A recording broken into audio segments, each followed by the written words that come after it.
वागर्थाविव सम्पृक्तौ वागर्थप्रतिपत्तये जगतः पितरौ वन्दे पार्वती परमेश्वरौ। सर्वेभ्यो नमो नमः। हमारा जो विषय है भारतीय ज्ञान परंपरा में चरित्र निर्माण एवं व्यक्तित्व का समग्र विकास, इस विषय के अंतर्गत कल हमने भारतीय ज्ञान परंपरा के स्वरूप को समझा। आज हम भारतीय ज्ञान परंपरा में चरित्र और व्यक्तित्व की परिभाषा को समझेंगे, उससे अवगत होंगे। इसके अंतर्गत चरित्र शब्द क्या है, व्यक्तित्व शब्द क्या है, इन दोनों शब्दों की उत्पत्ति क्या है, कैसे ये शब्द निर्मित हुए हैं, इस पर आज हम चर्चा करेंगे। भारतीय ज्ञान परंपरा जिसमें चरित्र निर्माण एवं व्यक्तित्व का समग्र विकास, इसकी चर्चा को हम सुनते हैं, तो इसमें चरित्र और व्यक्तित्व की परिभाषा से आज हमें अवगत होना है। भारतीय ज्ञान परंपरा में निहित शास्त्रों का वैशिष्ट्य है कि उनका एक एक शब्द अपने अंदर एक महान अर्थ सामर्थ्य को लेकर चलता है। हमारी परंपरा भाषा शास्त्र पर आधारित है और हमारा भाषा शास्त्र महर्षि पाणिनि द्वारा रचित अष्टाध्यायी ग्रंथ द्वारा संरचित है। संस्कृत सभी भाषाओं की जननी है, अतः सभी भाषाओं में कतिपय शब्द संस्कृत निष्ठ ही हैं। भारतीय ज्ञान परंपरा यह वाक्यात्मक शब्द भी संस्कृत निष्ठ है, जिसकी बृहद चर्चा हम पूर्व में कर चुके हैं। संप्रति चरित्र और व्यक्तित्व शब्द को पाणिनीय व्याकरण अनुसार हम परिभाषित करेंगे। सर्वप्रथम चरित्र शब्द चरगति भक्षणयोः इस पाणिनीय धातु से अर्ति लु धु खन सह चर इत्रः इस पाणिनीय सूत्र से वर्तमान काल में इत्र प्रत्यय करके निष्पन्न है। एतदनुसार चरित्र शब्द की व्युत्पत्ति होगी चरत्यनेन तच्चरित्रम, अर्थात जिससे हम गतिशील होते हैं। यहाँ चर धातु का केवल गति अर्थ ही लिया जाएगा, भक्षण का संबंध न होने से। महाभाष्यकार पतंजलि के अनुसार गति के 3 अर्थ होते हैं, ज्ञान, गमन, प्राप्ति। गति के इन 3 अर्थों के अनुसार चरित्र शब्द का अर्थ होगा ऐसा आचरण अथवा ऐसे गुण जो हमें कुछ सीखने का अवबोधन कराएं, जिसका हम अनुगमन कर सकें, जिसका अन्य जन अनुकरण कर सके, वह चरित्र है। तथा जो हमें निरंतर जीवन जीने की कला की ओर गतिशील रखे, अपने कर्तव्य की ओर प्रेरित रखे, अपिच जिस आचरण द्वारा हमें अपना लक्ष्य प्राप्त हो, हम जो भी प्राप्त करना चाहें कर सकें। चरित्र शब्द के इन विस्तृत अर्थों को दृष्टिगत रखते हुए यह कहा जा सकता है कि हमारे द्वारा नित्य किए जाने वाले वे व्यवहार जो अन्यों द्वारा अनुकरणीय हों, वे चरित्र हैं। अतः स्वाभाविक है कि वे सारे व्यवहार चरित्र की कोटि में आएंगे जो सबके लिए अनुकूल हों, सबके द्वारा स्तुत्य हों, प्रशंसनीय हों, स्वीकरणीय हों, जिसमें किसी को कभी भी कोई कष्ट का आभास मात्र भी न हो, जो हमारे जीवन का अभिन्न अंग बन जाए। यदि चरगति भक्षणयोः धातु से निर्मित चरित्र शब्द का भक्षण अर्थ लिया भी जाए तो इसका अर्थ होगा जो हमारी आत्मा का भोजन बन जाए, वह चरित्र है। शरीर का भोजन सामान्य भोजन हो सकता है, पर हमें आत्मा को भी भोजन देना है, उसे भी स्वस्थ रखना है। आत्मा स्वस्थ रहेगी तभी शरीर स्वस्थ रहेगा। अतः आत्मा का भोजन वे अच्छे व्यवहार हैं, चरित्र हैं, जो आत्मा को परिपुष्ट करते हैं। और आत्मा जो भोजन करती है वह पूर्णतया स्वीकार करती है, उसका कोई भी भाग निर्गत नहीं होता।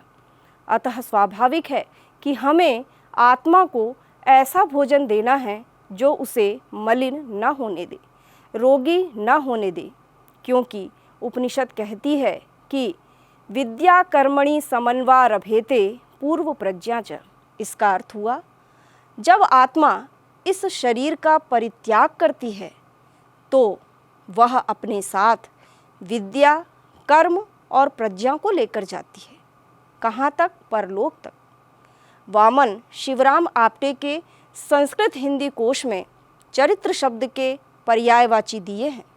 व्यवहार, आदत, स्वभाव, प्रकृति, चाल चलन, अभ्यास, कृत्य, कर्म, अनुष्ठान, पर्यवेक्षण, कर्तव्य, अनुमोदित, नियमों का पालन, इतने सारे भाव चरित्र शब्द के अंदर समाहित हैं। हमारा व्यवहार हमारा स्वभाव बन जाए, प्रकृति बन जाए, चाल चलन बन जाए, यह चरित्र है। हमारा चरित्र हमारे अभ्यास में आ जाए, कर्तव्य बन जाए, उन कर्मों की पुनरावृत्ति होती रहे जो करणीय हैं। वे कर्म स्वाभाविक अनुकरणीय कर्म एक अनुष्ठान के रूप में हमारे द्वारा करणीय हों। हम शास्त्रों द्वारा अनुमोदित कर्म का पालन करें। पर्यवेक्षण शब्द भी चरित्र शब्द का पर्यायवाची है। इसका तात्पर्य है कि निरंतर प्रतिदिन स्वयं का निरीक्षण भी करना है कि हम चरित्र से पृथक तो नहीं हो रहे। ये सारी बातें चरित्र शब्द से बोधित हैं। वर्तमान काल में हमें केवल चरित्र शब्द का प्रयोग अधूरा प्रतीत होता है, क्योंकि इस कलयुग में चरित्र शब्द दो भावों को लेकर हमारे समक्ष खड़ा होता है, सच्चरित्र और दुष्चरित्र। संप्रति चरित्र शब्द की परिभाषा व्यावहारिक रूप से बदल गई है। दुराचरण का स्वभाव बना लेना भी चरित्र हो सकता है। वंशानुक्रम से चला आ रहा कोई भी दुराचरण चरित्र, व्यवहार या स्वभाव कहा जाने लगा है। अतः अब शास्त्रकार चरित्र को सच्चरित्र और दुष्चरित्र से प्रयोग करते हैं, किंतु प्राचीन काल में चरित्र का तात्पर्य ही सद्व्यवहार हुआ करता था। तभी तो मनुस्मृति में आचार्य मनु कहते हैं, एतद्देश प्रसूतस्य सकाशादग्र जन्मनः स्वं स्वं चरित्रं शिक्षेरन् पृथिव्याम सर्वमानवाः। अर्थात मनु कहते हैं कि यह आर्यावर्त देश चरित्रों का खान रहा है। जो भी देश चरित्र की शिक्षा लेना चाहें, वे इस आर्यावर्त देश में आकर चरित्र से शिक्षित हो सकते हैं। यहाँ सच्चरित्र शब्द का प्रयोग नहीं है, क्योंकि चरित्र शब्द का ही अर्थ सदाचरण है। किंतु वर्तमान काल में जहाँ आसुरी प्रवृत्ति प्रबल हो गई हो, वहाँ चरित्र के साथ सत लगाना पड़ता है, व्यवहार के साथ सत लगाना होता है, कर्तव्य के साथ सत लगाना होता है, यहाँ तक कि अभ्यास के साथ भी सत लगाकर सदभ्यास कहा जाने लगा है। सत का अर्थ होता है अच्छा, शोभनीय, सुंदर। अतः अच्छे व्यवहार, कर्तव्य आदि सच्चरित्र हैं। इस प्रकार पाणिनीय व्याकरण से प्रभावित चरित्र शब्द इस बात का द्योतक है कि हमें बिना सत लगाए ही ऐसे कर्म करने हैं जो हमारी इहलोक से परलोक तक की यात्रा का संगम कर सके। हम वैदिक शास्त्रों, धर्मशास्त्रों, वेदानुमोदित शास्त्रों द्वारा निर्दिष्ट कर्मों को अपने जीवन में इस तरह से उतार लें कि जो हमारा स्वभाव ही बन जाए, हमारी आदत बन जाए, हमारे दैनंदिन व्यवहार में स्वभावतः आ जाए, वह चरित्र है। यह स्वभावो ही यस्यास्ते स नित्यम दुरतिक्रमः, ऐसा सुभाषित रत्न भांडागारम में कहा गया है। अर्थात जब जिसका जैसा स्वभाव बन जाता है, वह फिर बदलता नहीं है। अतः हम बाल्यकाल से शिक्षित चरित्र से ही अन्वित हैं, तो वह स्वभाव सदा बना रहेगा। नीति शतक में कहा गया है, यन्नवे भाजने लग्नः संस्कारो नान्यथा भवेत्। अर्थात नए पात्र में, नए घड़े में जो संस्कार, चित्रकारी आदि कर दिया जाता है, वह उस पात्र के नष्ट होने तक बना रहता है। उसी प्रकार जो अच्छे संस्कार बालक के स्वच्छ, पवित्र, कोरे मन में डाल दिए जाते हैं, वे संस्कार आजीवन बने रहते हैं। पुनः वे उसके चरित्र बन जाते हैं, स्वभाव में आ जाते हैं। जो मनुष्य सद्विचारों में लीन रहता है, उसके मन पर उसका प्रभाव निरंतर पड़ता है और वह अच्छे ही कार्य करता है। फलस्वरूप मनुष्य में अच्छे कार्य करने की प्रबल प्रवृत्ति उत्पन्न हो जाती है, जिसके कारण वह सदैव शुभ कार्यों को ही करता है।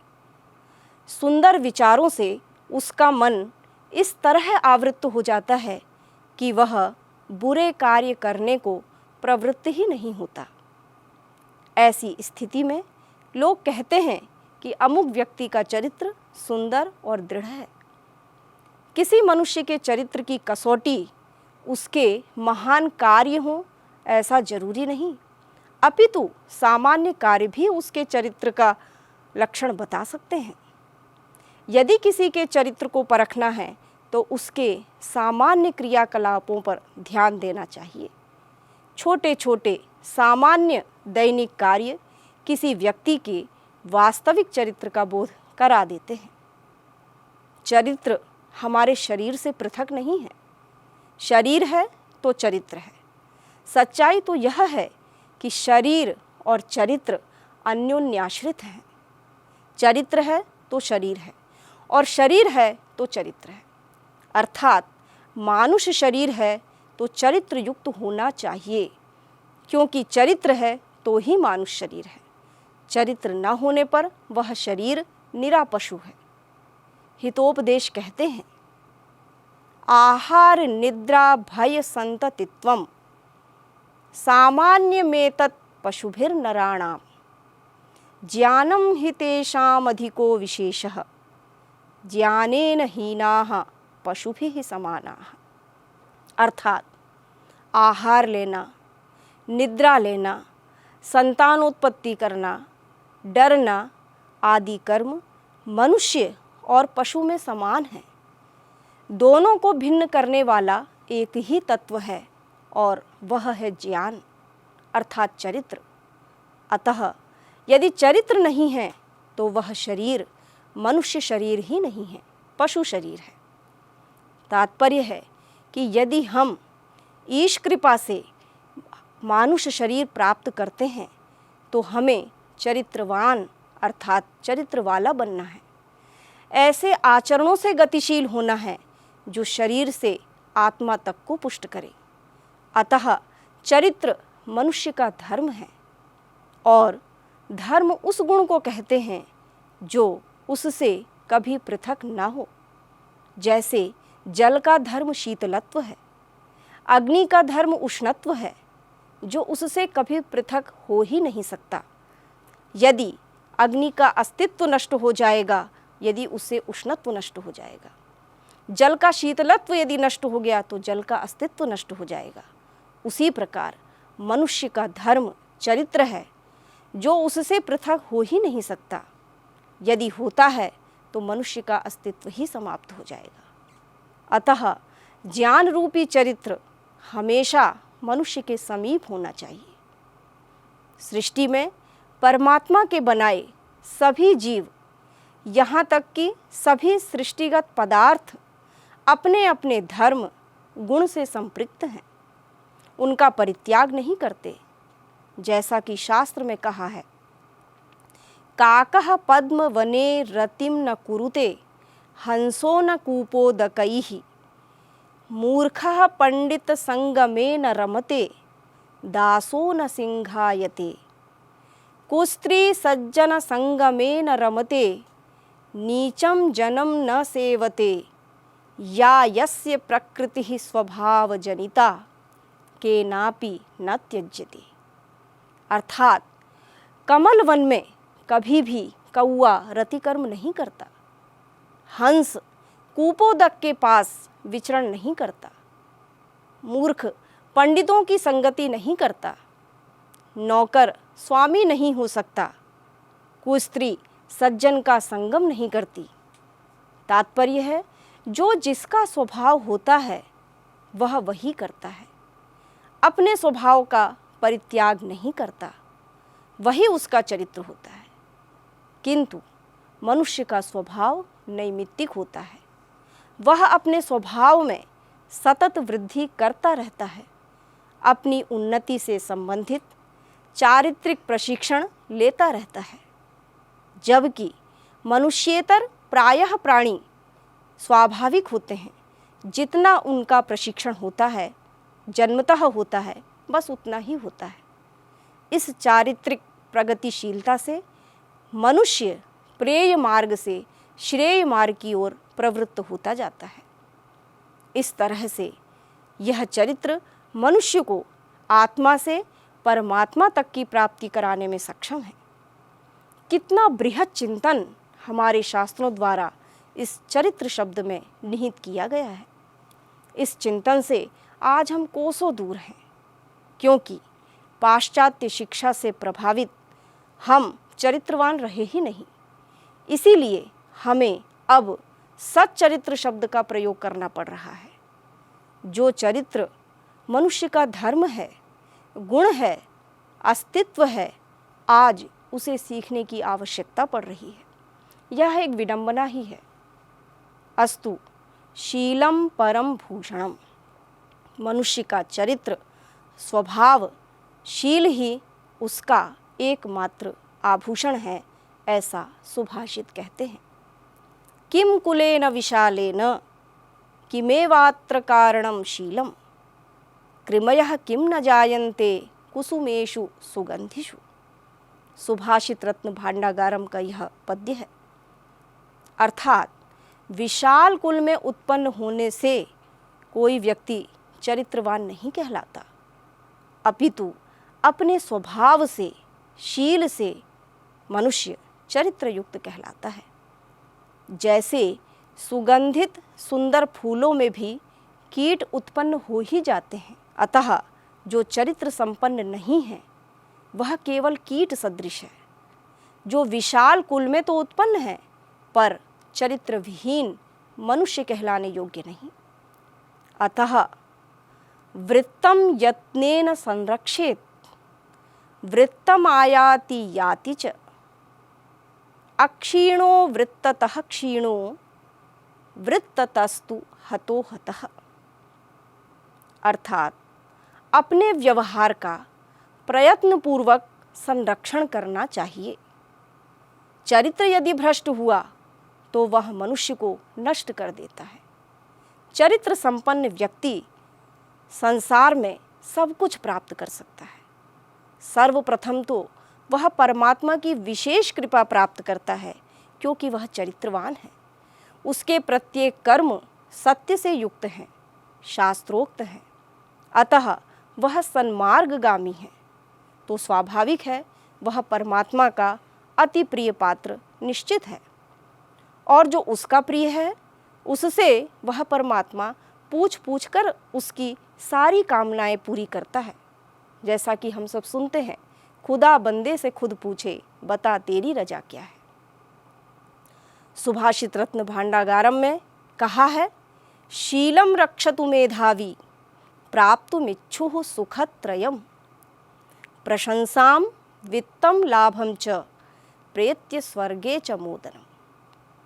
अर्थात जो जीवन में प्रशंसा, धन प्राप्ति तथा स्वर्ग की प्राप्ति करना चाहता है, वह अपने चरित्र शील की रक्षा करे, चरित्रवान बने।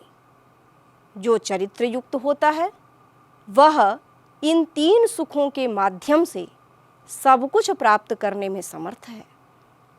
अतः यदि हम सुख संपन्न जीवन जीना चाहते हैं तो हमें अपना चरित्र सुरक्षित रखना होगा। अब हम व्यक्तित्व की परिभाषा पर आते हैं। व्यक्तित्व किसे कहते हैं, आइए इसे समझें। व्यक्तेर्भावः व्यक्तित्वम्, तस्य भावस्त्वतलौ। इस पाणिनीय सूत्र से व्यक्ति शब्द से त्व प्रत्यय करके व्यक्तित्व शब्द निर्मित होता है। अतः व्यक्तित्व से पहले व्यक्ति को समझना होगा। व्यक्तित्व के मूल में व्यक्ति शब्द है और व्यक्ति के मूल में व्यक्त शब्द है।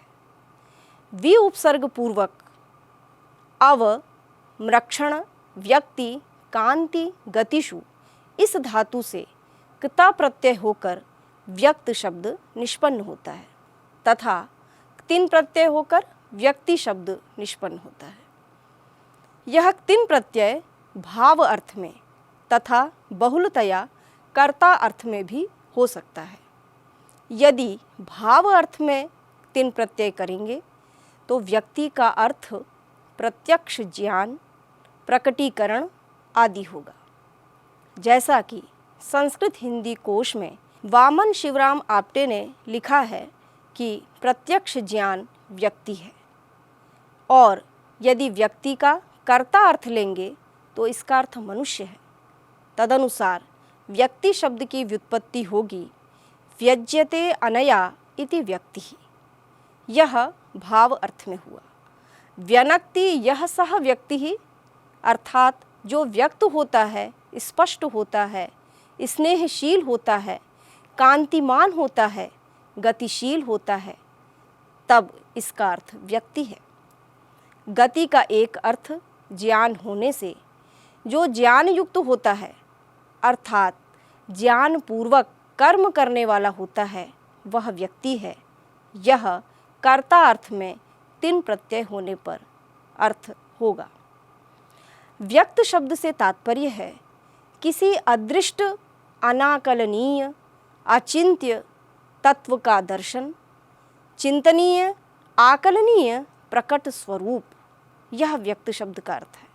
अर्थात ब्रह्म या आत्म तत्व जो कि अदृष्ट है, अस्पष्ट है, अश्राव्य है, अविचार्य है, अनाकलनीय तत्व है, अर्थात उसे हम देख नहीं सकते, सुन नहीं सकते, छू नहीं सकते, चख नहीं सकते, सूंघ नहीं सकते, उसके स्वरूप को मन से या बुद्धि से जान सकते हैं, ऐसा वह तत्व अव्यक्त है। और उस आत्म तत्व ने जब अपने आप को इस सृष्टि के रूप में प्रकट किया तो वह व्यक्त हो गया। उसी रूप में वह हमारे लिए आकलनीय हो गया। इसीलिए यह संपूर्ण सृष्टि उस आत्म तत्व का प्रकट अर्थात व्यक्त रूप है। यह व्यक्त रूप आत्म तत्व ने प्रकृति के साथ मिलकर निर्माण किया है, इसलिए यह व्यक्ति है। जैसा कि भगवान श्री कृष्ण गीता में कहते हैं, अव्यक्तात् व्यक्तयः सर्वाः प्रभवन्त्यः रागमे, अर्थात अव्यक्त से ही व्यक्त रूप सारे व्यक्ति उत्पन्न होते हैं। व्यक्तयश् चराचराणि भूतानि, चर अचर सभी व्यक्ति कहलाते हैं क्योंकि ये व्यक्त हुए हैं। और व्यक्ति से बना भाववाचक संज्ञा शब्द व्यक्तित्व है। इस अर्थ में व्यक्तित्व जड़ और चेतन दोनों का बोधक होता है। इसीलिए हमारे शास्त्रों ने हमें जड़ और चेतन सबके व्यक्तित्व का आदर करना सिखाया है, सबके स्वतंत्र अस्तित्व को स्वीकार करना सिखाया है। अंतर इतना है कि मनुष्य सभी व्यक्त रूपों में सर्वश्रेष्ठ है, सबसे उचित रूप में व्यक्त है, अतः वह ही व्यक्ति है। हमारे शास्त्र कहते हैं, अव्यक्त ब्रह्म ने कामना की कि एकोहम बहुश्याम, मैं एक हूँ बहुत हो जाऊं। परिणाम स्वरूप सृष्टि का निर्माण हुआ और इस सृष्टि में ब्रह्म स्वयं अनुस्यूत होकर व्यक्त हुआ, प्रकट हुआ, स्पष्ट हुआ और व्यक्ति बना। अर्थात प्रत्येक मनुष्य के रूप में वह ब्रह्म ही व्यक्त है। अतः प्रत्येक मनुष्य व्यक्ति है, किंतु व्यक्त होना ही व्यक्ति नहीं है, अपितु धातु प्रोक्त सभी गुणों का समावेश होना व्यक्ति है।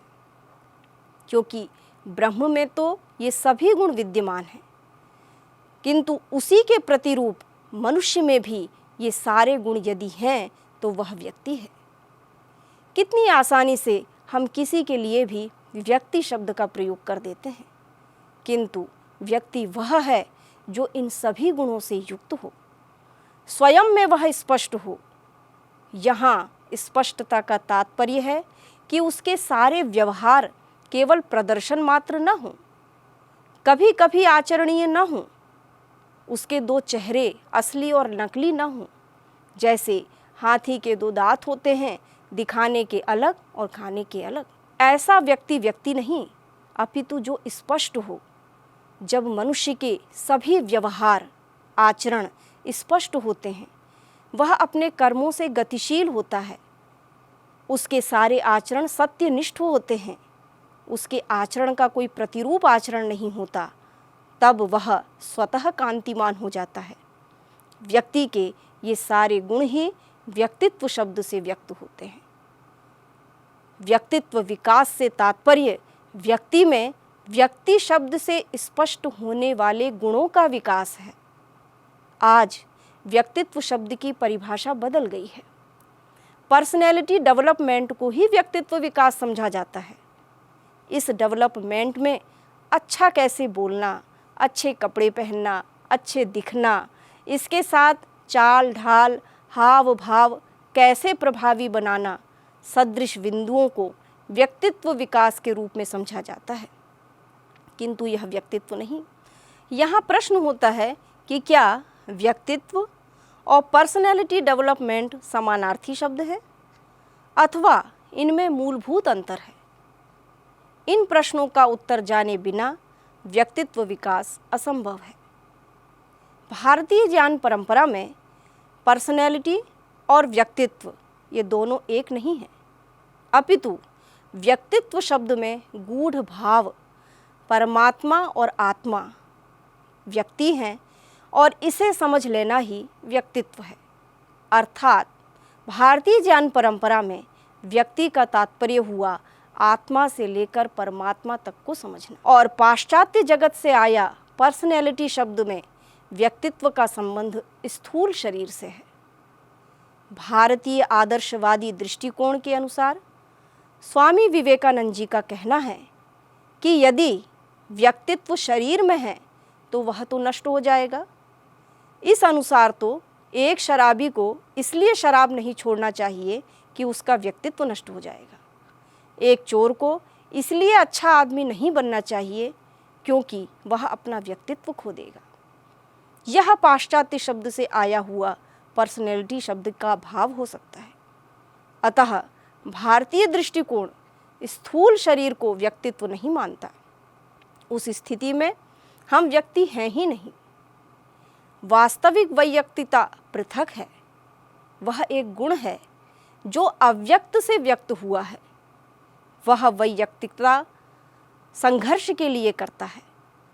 प्रत्यक्ष मनुष्य केवल उस व्यक्तित्व को जो कि उससे परे है अभिव्यक्त करने का संघर्ष कर रहा है। व्यक्त जड़ और चेतन दोनों हैं। चेतन ही जड़ में व्यक्तता देखता है। अतः मनुष्य का व्यक्तित्व सार्वभौमिक है, सीमाबद्ध नहीं है, और यह सार्वभौमिकता ही उसे व्यक्ति बनाती है।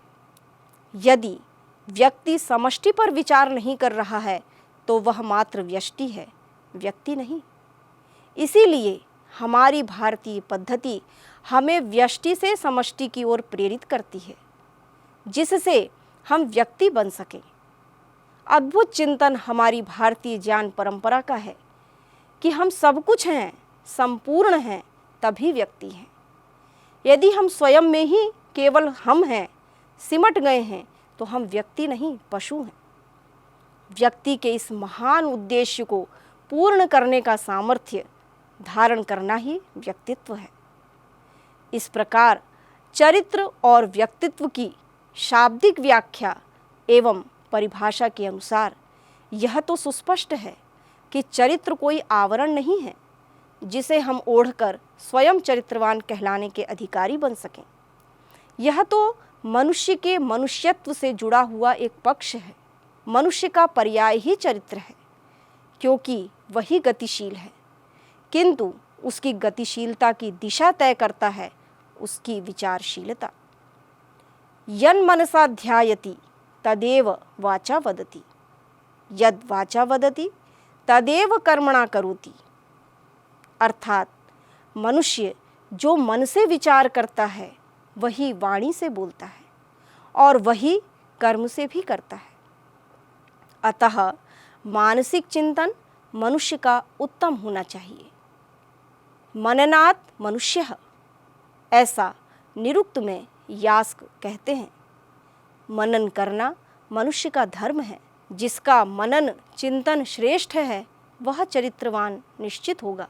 जिसका चरित्र उत्तम होगा उसका व्यक्तित्व भी उत्तम होगा। मनुष्य, चरित्र, व्यक्ति, ये तीनों शब्द एक दूसरे के पूरक हैं, परस्पर संबद्ध हैं। तीनों में किसी एक की परिभाषा तीनों की परिभाषा है। जो मननशील है वह गतिशील है, चरित्रवान है। उसी का व्यवहार व्यक्त है, सार्वभौमिक है, यही उसका व्यक्तित्व है।